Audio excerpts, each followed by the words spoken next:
Bakit magaling si Superman sa seswe? Kasi mabilis siya. Mabilis mag-isip, mabilis magdesisyon, mabilis kumilos. Sa seswe, speed ang tunay na superpower.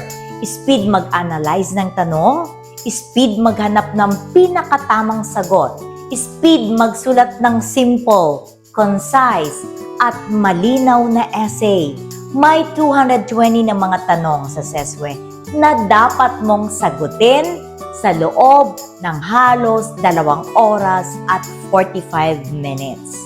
Tanong, paano maging Superman sa seswe? Ito ang secret training. Una, master the concepts. Huwag nang mag-memorize.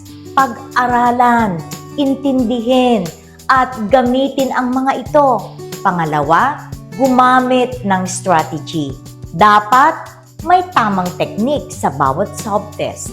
Pagdating sa essay, dapat ay sagutin ang prompt. Dapat may intro, body, at conclusion.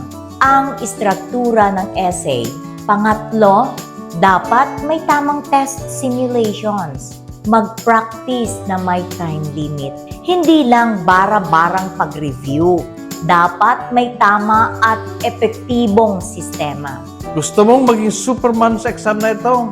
Alam mo na kung ano ang dapat gawin.